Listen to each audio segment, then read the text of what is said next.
Sama-sama tayong magiging Sasakihin!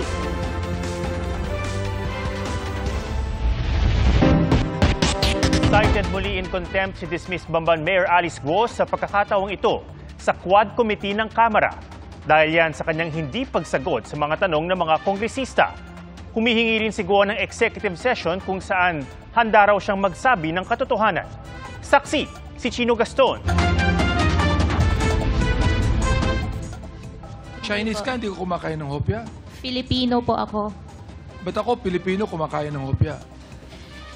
Hindi pa ako kumakain pa ng hopya. Thank you po. Ganito ang sagot ni Alice Guo nang alukin siya ng hopya sa gitna ng pagdinig ng Quad Committee ng Kamara tungkol sa mga pogo. Muling inungkat ang mga tanong kung Pilipino ba talaga si Guo, gayon din ang kanyang pagtaka sa bansa. Ipinakita pa sa kanya ang class pictures na galing sa report ng GMA Integrated News noong Hulyo tungkol sa mga nagsabing naging classmate nila ang dating alkalde. Can you please enlighten us who is in this picture? For that question po, I think I cannot answer. I invoke my right against self-incrimination since may pending case po sa akin about the citizenship. But would you agree with me if I would say, kamukha mo yung nasa picture? Ma'am, I will not confirm po. Gayon din sa larawang ito, nakuha raw mula sa isang Chinese newspaper noong manalo siyang mayor ng Bamban. Noong una sabi ni Guo, ang tatay daw niya ang binabati ng Chinese community dahil Chinese aniya ang kanyang tatay.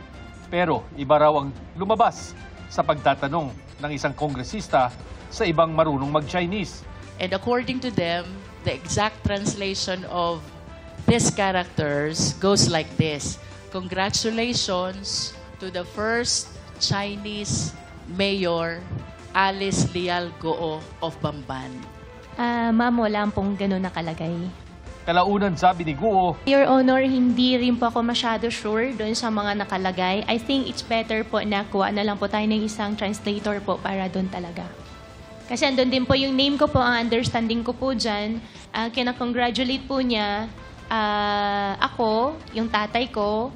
paulit-ulit ding tumangging sumagot si Guo sa mga tanong tungkol sa kaugnayan sa Pogo at umano'y kasosyong sangkot umano sa money laundering at iba pang krimen. Sinagot mo nga kanina na nagpunta kang Malaysia eh. Ang tanong ko lang, bakit hindi mo in-invoke yung right against self-incrimination? Ngayon, tinatanong ko, bakit ngayon i-invoke mo? Mas naintindihan ko na po yung rights ko po ngayon, Your Honor. Ano po? Mas naintindihan ko na po yung rights ko po, Your Honor. After numerous hearings doon sa Senado, ngayon mo lang naintindihan yung rights mo? Samantalang ini-invoke mo ng 1,000 times? Huwag mo kaming tanga, iha. Dahil sa paulit-ulit na hindi pagsagot sa mga tanong ng Kamara, binigyang babala si Guo. We will cite you in contempt. You are now detained in Camp Crame. In fact, I will ask the PNP and the court why you were granted to be detained doon sa Philippine Custodial sa center. This will be your last warning. Kaugnay naman sa dating PNP chief na ayon kay PAGCOR official Raul Villanueva ay hinihinalang nasa payroll umano ni Guo, hiling ng kasalukuyang hepe ng PNP na si Police General Romel Marbil, pangalanan na ng PAGCOR kung sino ang tinutukoy nila. We are investigating 24 of our former chief PNP kung involved po sila. And we're not happy with what he said. Since he's under oath, they have to tell us kasi it affects the whole organization. Sino po ang PNP official na natatandaan mo na nag-courtesy call na po sa inyo bilang mayor? Matandaan ko po, nakapag-visit na po sa office po, PD po. Provincial Director. Sino po ang Provincial Director na tinutukoy mo? Yung ngayon po na PD, I forgot the name po. Mr. Chair, I'm willing to tell the truth. Basta paniwalaan nyo lang po ako at huwag nyo lang po isipin na nagsisinungaling po ako. Sasabihin ko naman po lahat ng totoo po sa inyo sa executive session. Truth po. saan? Saan truth? Truth saan? Kung sa paano po ako pinaalis. Duda naman ni dating senador at dating PNP chief Ping Lacson, chismis lang ang sinabi ni Villanueva na may protektor ang mga pogo sa dating hepe ng pulisya. Ganun pa man, sabi niya, kailangan pa rin i-verify ang impormasyon. Sinusubukan pa naming kunan ng pahayag ang iba pang naging dating PNP chief. Para sa GMA Integrated News, Ako si Chino Gaston, ang inyong saksi. Bukod kay Alice Guo, cited in contempt din ang kinatawan ng Lucky South 99 na si Cassandra Ong. Iniutos na i-detain siya sa Women's Correctional sa Mandaluyong. Pagkatapos ng September 26, sinasaang ililipat si Ong sa correctional. Ayon naman sa Anti-Money Laundering Council, aabot sa 478 million pesos ang kabuang halaga ng ari-arian ni Guo na posibleng kumpiskahin ng Estado. Kabilang dito ang mga sasakyan, helicopter at milyon-milyong pisong laman ng mga bank account. Bago sa saksi, arestado sa Paumbong, Bulacan, ang dalawang lalaking sangkot umano sa bentahan ng karne ng aso. Sabay bust ng PNP, CIDG at Animal Kingdom Foundation, huli ang dalawang sospek sa akto ng pagbebenta ng mga aso. Nasagip mula sa kanilang 4 na buhay na aso na nakasako pa. Nahaharap sa reklamong paglabag sa Animal Welfare Act at Anti-Rabies Act ang dalawang inaresto. Sabi naman ng isa sa mga sospek, wala raw siyang alam sa dog meat trade. Inilipat na sa Batangas Provincial Jail ang dalawang arestadong sospek sa pagkawala ng beauty pageant contestant na si Catherine Camilon.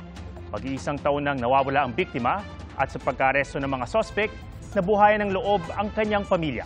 Saksi, si June Veneracion. Oktubre nung nakaraang taon nang maiulat na nawawala ang beauty pageant contestant na si Catherine Camilon. At hanggang ngayon, hindi pa rin siya nahahanap.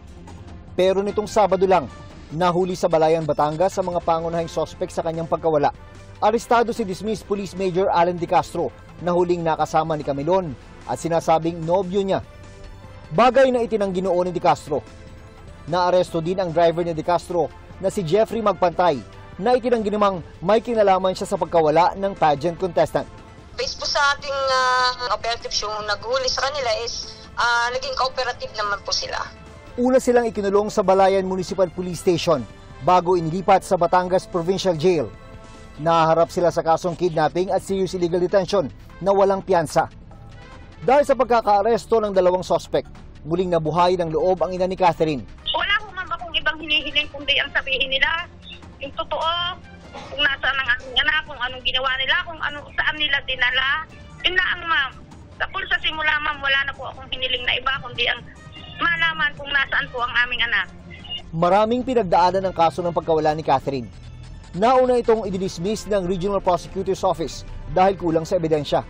Pero muling nabuhay nang maghain ng motion for reconsideration.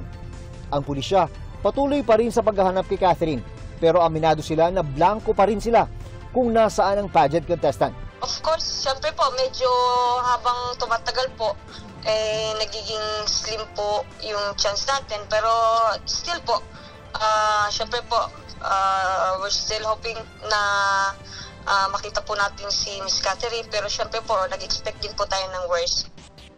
Sa totoo lang, ma'am, ang sakit, ma'am, nandun yung maraming isipin, nandun ho yung takot at saka hirap sa pakiramdam na nandyan sila pero wala ho ang aming anak.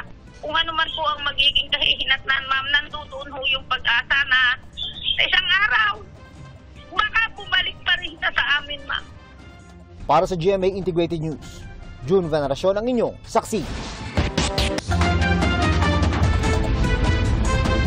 Sana ang nadanasan naming paghihirap na durog, persecution, trauma, at saka walang-wala ay hindi po mararanasan ng iba.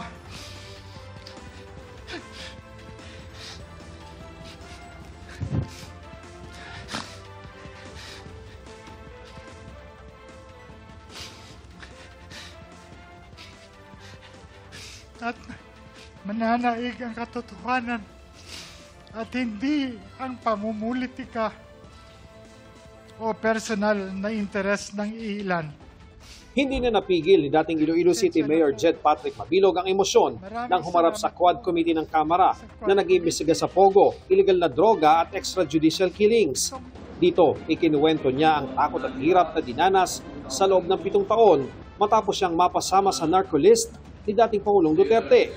Mayor of Nagpakita pa ng mga video si Mabilog ukol sa lantarang pagbabanta umano sa kanya ng dating Pangulo. August 28, 2017 daw, nakatanggap ng tawag si Mabilog mula kay PNP Regional Director Bernardo Diaz na nag-imbita sa kanyang makipagkita kay nooy PNP Chief Ronald Bato de la Rosa sa Camp Crame tanghali ng susunod na araw.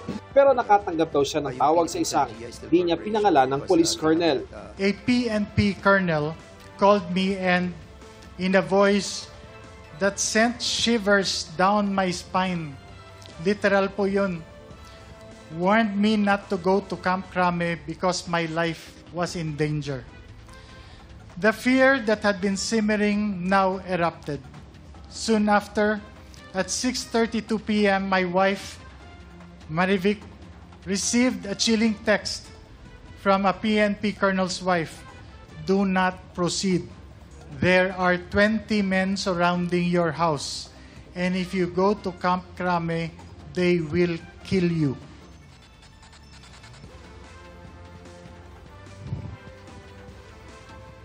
The terror was paralyzing. I couldn't believe it. My life and my family's life was hanging by a thread. Sa takot, nagpasya siyang magpunta sa Japan kinabukasan. Doon nakatanggap naman siya ng mensahe mula kay General Diaz para tawagan ng isang numero. I made the call and spoke to General Bato, who expressed his sympathy. He was talking to me in Bisaya. He told me he knew I was innocent, that I wasn't involved in illegal drugs, and he promised to help me. I told him I would finish my work abroad and return to meet him, but he urged me to be careful, repeating his pledge to help. Pero kasunod nito, may isa pang tumawag at nagbigay ng babala. Just after that call, my Philippine cell phone rang. This time, it was another general. His voice was grim. Mayor, do not return. Your life is in danger. The accusations against you are all fabricated. But if you go to Crame, you'll be forced to point fingers to an opposition senator and a former presidential candidate as drug lords. Tinanong ng mga mambabatas kung sino raw ang mga ipatuturo sa kanya. You were told na you will pinpoint a certain former senator and a certain presidential. Is it Senator Maroas, former Senator Maroas? Yes, sir. Oh, is it former Senator Drilon, which is your cousin? Yes, sir. Oh. Kaya naman mula Japan, dumiretso na raw si Mabilog sa Amerika at nag-apply ng political asylum kung saan siya nag-self-exile kasama ng pamilya. Tumanggi naman si Mabilog na pangalanan ang mga police official na nagmagandang loob sa kanya, kaya ipinasulat na lang ito sa kanya ng mga mambabatas. Ang tingin ni Mabilog, politika ang ugat ng pagkakasali niya sa Duterte narco-list. Sa aming panayam kay dating Mayor Jed Mabilog matapos dumalo sa pagdinig, sinabi niyang wala na siyang balak bumalik sa politika sa 2025 at kung siya lang daw ang magdedesisyon, ayaw na rin niyang sampahan ng reklamo si dating Pangulong Rodrigo Duterte dahil gusto na niyang mag-move on.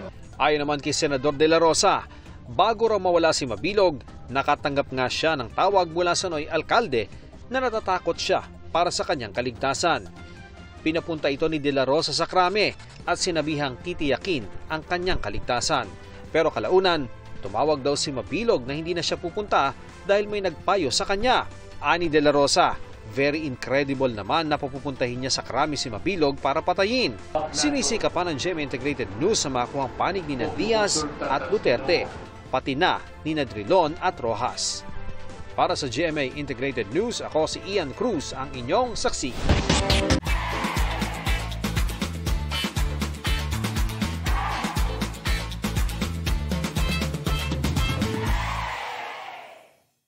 Mga kapuso, sama-sama tayong maging saksi. Mag-subscribe sa GMA Integrated News sa YouTube at para sa mga kapuso abroad, samahan niyo kami sa GMA Pinoy TV at sa www.gmanews.tv.